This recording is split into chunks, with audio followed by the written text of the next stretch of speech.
गौर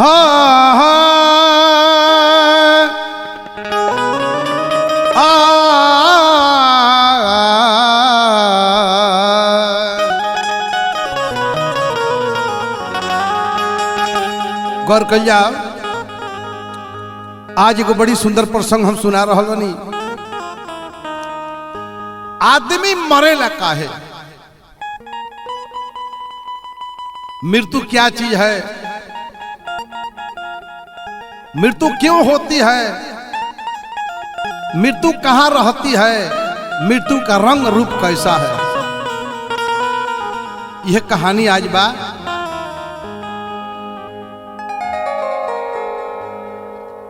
सतयुग में एगो अकंपन नाम के राजा बड़ी धर्मात्मा रहले, बड़ी दानी रहले, बड़ी विद्वान रहले। राजा अकंपन जे सतयुग के शान रहे,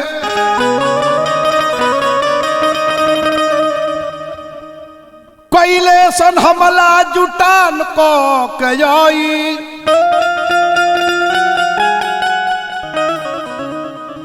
भइल लड़ाई जुटाई के दूनु दल,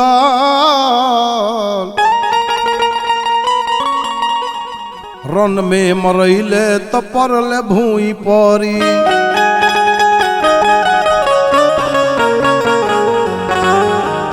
कहले अनारी होनिहारी बड़ा प्रबल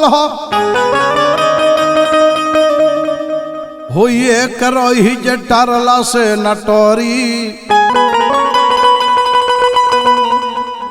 राजा के लाल जे कालो के काल रहे,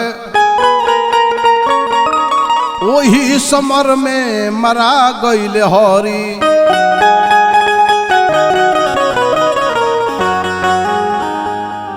राजा अकंपन के एगो बेटा रहले जेकर नाम रहे हरि, बड़ी बलवान रहले। लेकिन जब लड़ाई छिड़ल तो लड़ाई में राजा कंपन के लड़का हरि मरा गईले। तब से राजा कंपन बड़ी चिंता में पड़ गईले, बड़ी चिंतित रहे लगले। एक दिन नारद बाबा बीड़ा बजावत नारायण नारायण करत राजा कंपन के दरबार में पहुंचले। राजा कंपन जब नारद जी के देखले तो बड़ी खुश भइले, कहले कि धन्य भाग बा हमार बाबा की राउर दर्शन भइल, रौरा हमरा नगर में पधरले बानी। लेकिन सरकार दुख ही है बात के बाद कि हमारे को लइका रहे हैं। जितना शक्ति इंद्र के लगे बा, कुबेर के लगे बा, अग्नि के लगे बा, पवन के लगे बा, उतने शक्ति हमारा बेटा कर लगे रहल हो। हमार बेटा लड़ाई में मरा गई, आखिर काहे?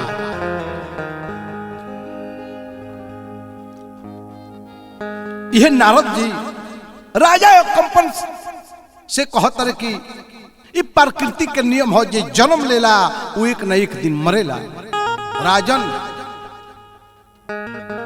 लेकिन राजा कंपन के मन में शांति नहीं खे। नारद जी से कहत रहे हे सरकार, इंसान काहे मरेला, यह हमरा के भेद बता दी। पूछो तानिए बाबा, अरे धोई के चरनावा, अरे पूछो तानिए बाबा, अरे धोई के चरनावा, काहे मरैले बाला वानवा ललानावा।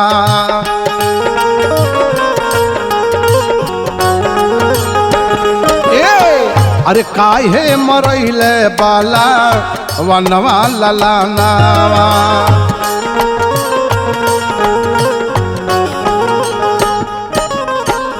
पूछो तानिए बाबा, धोई के चरनावा,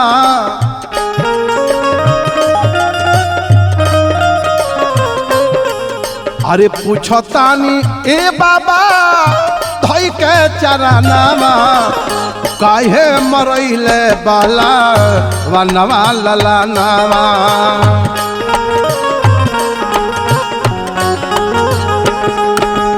अपना बेटा हरि के शक्ति के बखान करे तारे नारद जी से कहत रहे हे सरकार, शक्ति रहे यातना बखान करी कतना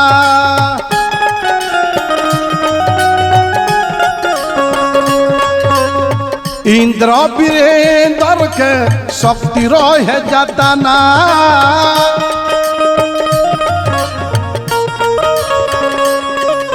अरे इंद्र वीरेंद्र के शक्ति रहे जतना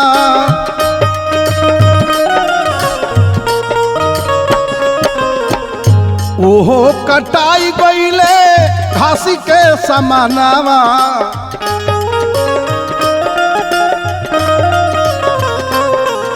अरे ओहो कटाई गईले घासी के समानावा काहे मरैले बाला वनवा ललनावा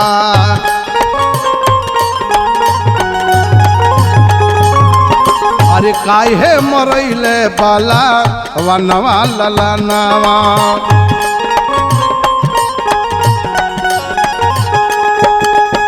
यह राजा कंपन नारद जी से पूछत हे सरकार का होवे मृत्यु कहवा सजावेले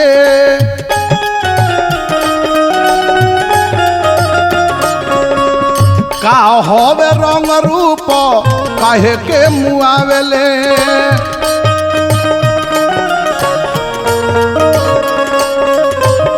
का होवे रंग रूप काहे के मुआवेले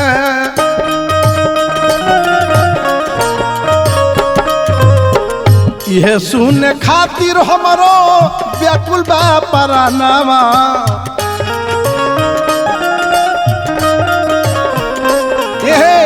यह सुने खातिर हमरो व्याकुल बा परानावा तो काहे मरैले बाला वनवा ललनावा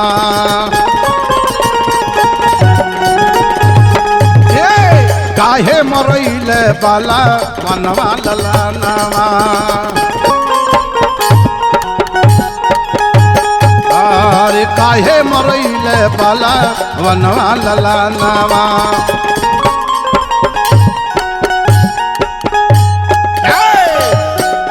इहे नारद जी कहनी कि राजन ई तो तू बड़ी गुड रहस पूछले बाड़ो तो हम तारा के जरूर बताए ये नारद बाबा मृत्यु का हो यही के विषय में लगले बात बतावे हो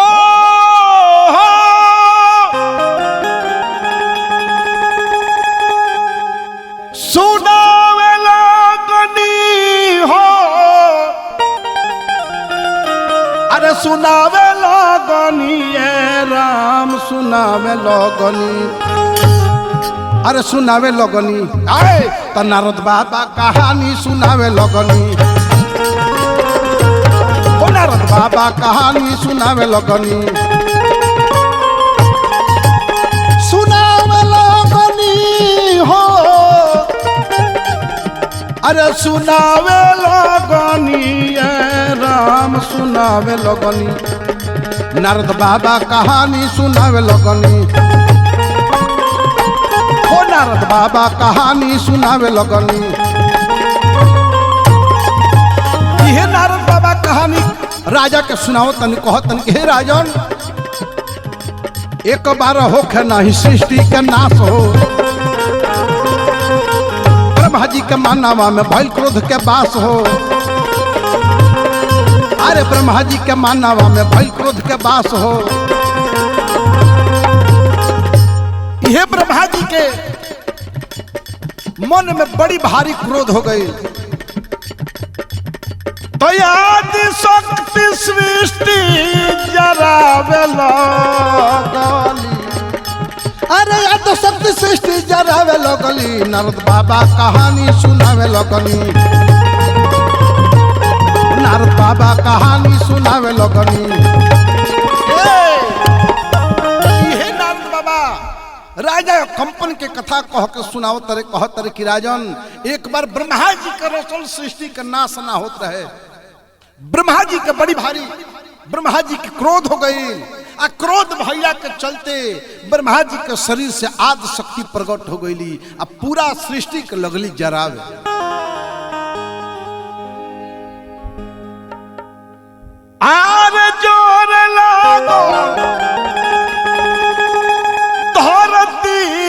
आकाश ये राजा जी तो हो खेला गोल भारी तो हो खेला गोल भारी ऊ तो पात ये राजा जी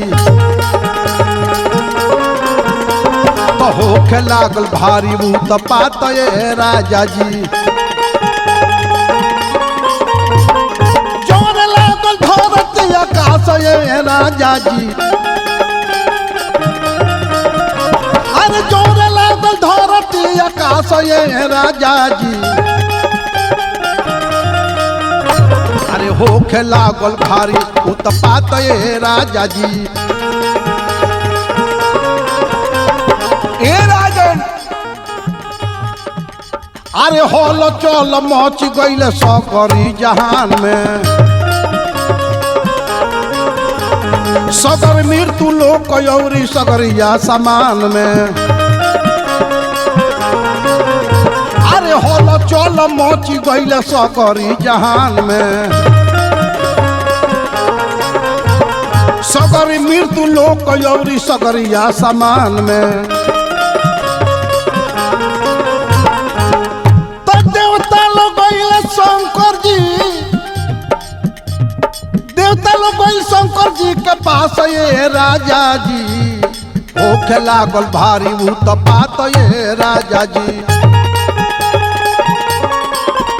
अरे हो खेला गोल भारी ऊ तो पात ये राजा जी बाबा अरे हो खेला गोल भारी ऊ तो पात ये राजा जी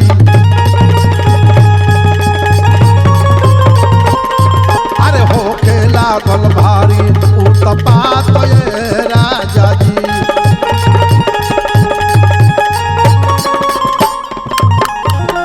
सारा देवता लोग घबरा गईल सब देवता लोग भगवान भोलानाथ के लगे कैलाश पर्वत पर लोग पहुंचल बा जाके भोला बाबा से लोग हाथ जोड़ के विनती करता निहोरा करता कि सरकार बड़ी भारी अनर्थ हो रहल बा कैसे कहता लो कि हाथ जोड़ी करिले गुहा ए शिव शंकर भोला ए हो शिव शंकर भोला अरे ये हो शिव शंकर भोला तो सृष्टि में भइल तो पाप ए शिव शंकर भोला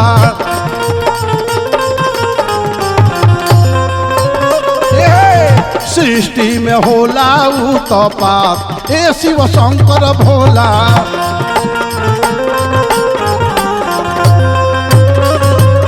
भोला बाबा से सब देवता लोग कहता कि हे सरकार ब्रह्मा जी का क्रोध भइल भारी जरे लागल दुनिया सारी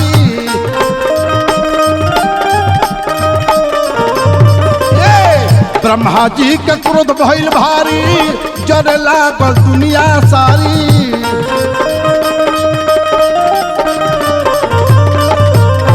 अरे ई कौन लीला सगरी होला ए शिव शंकर भोला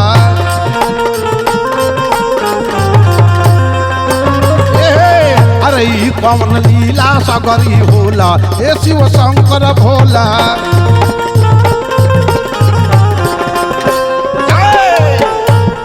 शंकर भगवान जब अपन आंख खोलनी सारा देवता लोग के सामने बैठल देखनी तो बड़ी खुश भईनी कहनी कि धन्य भाग बा हमार कि आज 56 कोट के देवी देवता के दर्शन हमरा एक बेर हो गई। भोला बाबा कहतनी कि रौरल की बताई कि कामना कारण से आयल बनी। सब देवता लोग कहल की सरकार ब्रह्मा जी के अचानक क्रोध हो गई बा। अब ब्रह्मा जी के शरीर से आग शक्ति प्रकट होके अब पूरा सृष्टि के जरा रहल बड़ी। सब देवता लोग ब्रह्मा जी के लगे शंकर भगवान के लेके लोग पहुंचल बा। शंकर भगवान ब्रह्मा जी से कहतन कि हे सरकार ये कौन सृष्टि में लीला कर रहल बनी। पूरा मृत लोक आकाश पताल सब पूरा आगमय हो गई बा। दोनों हाथ जोरी राउर अरे कोरी ले चिरौरी लहर सिकोरी तनी दोनों हाथ अरे जोरी राउर अरे करिले चिरौरी लहरसी करी तनी जारी ना अरे जहाँ न खोरी खोरी लहरसी करी तनी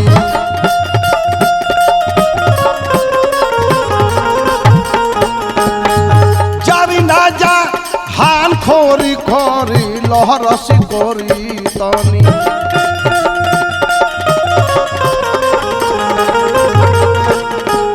सब देवता लोग कहते कि हे सरकार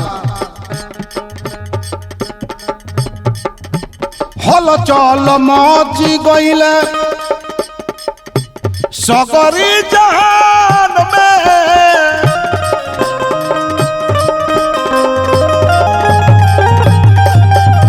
देवता लो डूबल बावे सगरी जे शोक में सगरी जे शोक में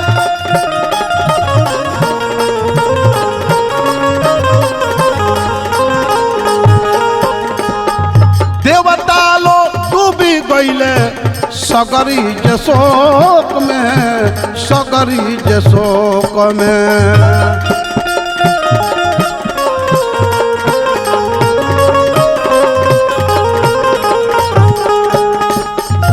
हल चल मची गईले देखी ना चारू बारी लहरसी कोरी तनी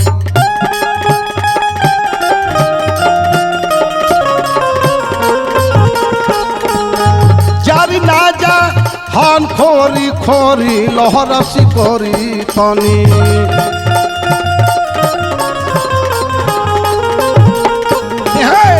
जारी ना जा हान खोरी खोरी लहरसी कोरी तनी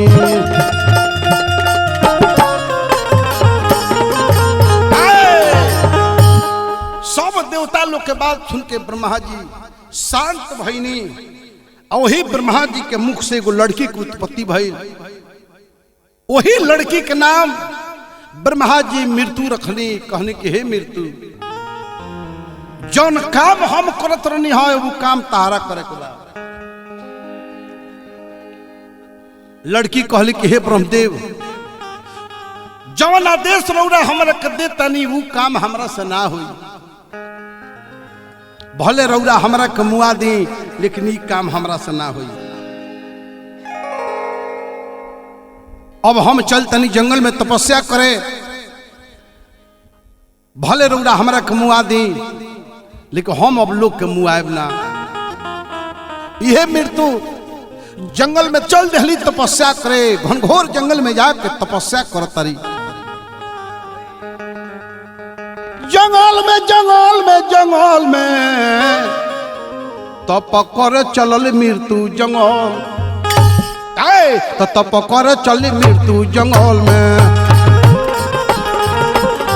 तप कर चल मृत्यु जंगल में जंगल में तप कर चल मृत्यु जंगल में ए तप कर चल मृत्यु जंगल में बाबा तप कर चल मृत्यु जंगल में इतना जोर शोर से मृत्यु तपस्या कैली कि तपस्या के बल पर अब वरदान पावे का हकदार हो गई ब्रह्मा जी के बेचैनी समा गई ब्रह्मा जी पहुंचल बानी मृत्यु के लगे जहां मृत्यु तपस्या करतरी ब्रह्मा जी जाके कहतनी कि हे बेटी तू हमरा से वरदान मांगो अपन आंख खोलो हम तारा तपस्या पर खुश बानी अरे हमरा से ले लो वरदान हो विचार तहरा मोहन में होखे तू हमरा से वरदान मांगो तहरा जौन इच्छा होखे ए तो हमारा से ले लो वरदान हो विचार जौन मन में होखे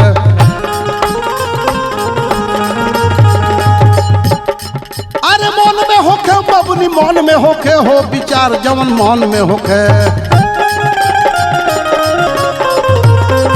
अरे हमारा से ले लो वरदान हो विचार जवन मन में होखे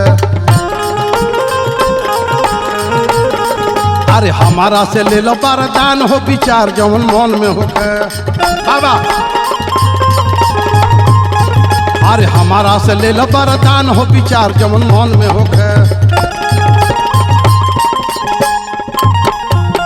यह ब्रह्मा जी से मृत्यु कहली कि सरकार जब रउरा हमरा ऊपर खुश बानी तो हमरा के यह वरदान दी आ कि जौन रउरा हमरा के आदेश कैले रहनी हो कि सबकर तहरा जान मारे के बा सबका कमुआए के बा ई काम हमरा से ना हो। अरे हमारा के दे दी वरदान जान केहुओ के न मारी। अरे केहुओ के न मारी केहुओ के न मारी। अरे हमारा के दे दी वरदान जान केहुओ के ना। मृत्यु कहली कि हमरा के वरदान दे दी कि हम केहू की जान ना मारी। वाह तो हमारा के दे दी वरदान हो जान केहुओ के ना मारी। अरे हमारा के दे दी वरदान जान केहुओ के ना मारी। मृत्यु कह तरीके है सरकार। अरे हम बानी नारी हो या बाला बेचारी। हे देवा हमारा के जल्दी उबारी। अरे बानी या नारी हो या बाला बेचारी। हे देवा हमारा के जल्दी उबारी। अरे जल्दी उबारी हो जल्दी उबारी। हरदम करी हो गुणगान जान केहुओ के न मारी बाबा। अरे हरदम करी गुणगान जान केहुओ के न मारी।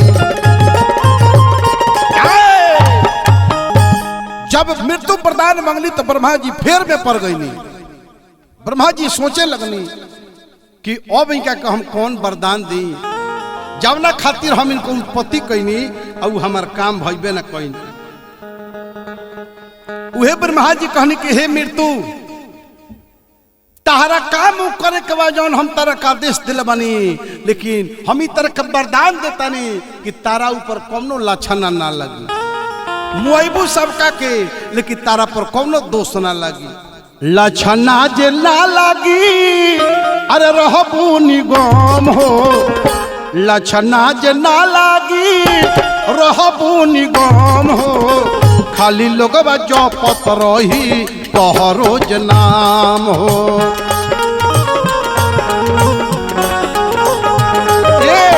खाली लोग जो पत रही तोहरे नाम हो।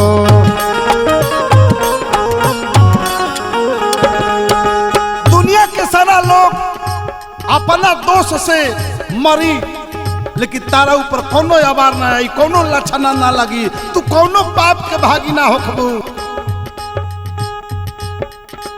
केहू खाई जहर केहू लगा ली फांसी।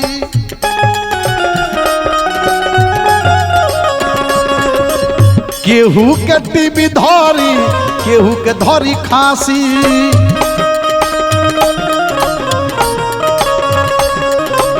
केहू के टीबी धरी केहू के खांसी।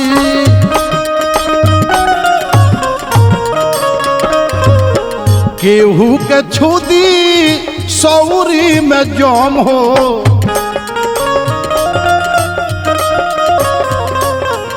अरे केहू के छुदी सौरी में जम हो।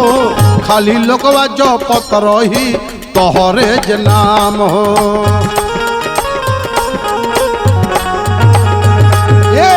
खाली लोगवा जो पत रही तोहरे नाम हो।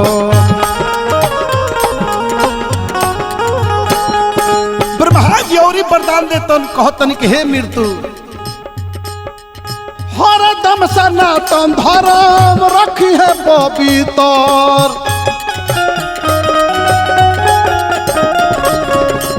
तुहरा पर खुश रही है देवी देवता पितर। अरे तोहरा पर खुश रही है देवी देवता पितर।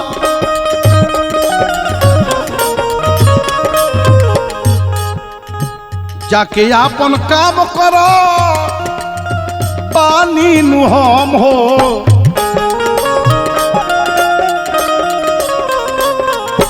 जाके आपन काम करो पानी नुहम हो। रात दिन जपत रही लोगवा तोहरे नाम हो।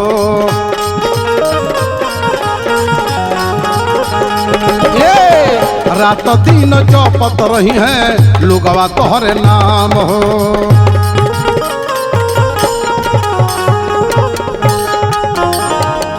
सारा लोग अपने दोस्त से मोरी, केहू के बुखार धरी, केहू के टीबी धरी, केहू के खांसी धरी, केहू फांसी लगा के मरी, केहू एक्सीडेंट से मरी। खाली तहर नाम रही जे फलानवा मर गई, तारा ऊपर कौन दोष ना आई। यह ब्रह्मा जी के आदेश पाके मृत्यु वहां से निकल गई। मुआवे लगली हो, अरे मुआवे लगली ये राम मुआवे लगली। ए तो मृत्यु धई धई के सब के मुआवे लगली। तो मृत्यु धई धई के सब के मुआवे लगली। हो मुआवे लगली, हो मुआवे लगली। तो मृत्यु धई धई सब के मुआवे लगली। तो मृत्यु धई धई सब के मुआवे लगली। लोग मरे लागल एक्सीडेंट से, फांसी लगा के, खांसी से, बुखार से, टीबी से, लेकिन खाली मृत्यु का नाम रहे जे फलानवा मर गईले हैं। यह नारद जी राजा कंपन से सब बात बतौले। कहले कि सब जीव के संगे मृत्यु हरदम रहेली, लेकिन रह गई कि वही में कुछ लोग बा के समय से मरेला, कुछ लोग बा आकि एक्सीडेंट से मरेला, के फांसी लगा के मरेला। नाना प्रकार से मृत्यु के कारण बा, लेकिन खाली लोग नाम जपेला आकि फलाना का जी मृत्यु हो गई। मृत्यु के उत्पत्ति ब्रह्मा जी जब कोई नहीं तो मृत्यु का शरीर काला रंग का रहे, एकदम काला कुलूट, भयानक चेहरा। हमेशा मृत्यु हर एक इंसान के संग संग रहेली।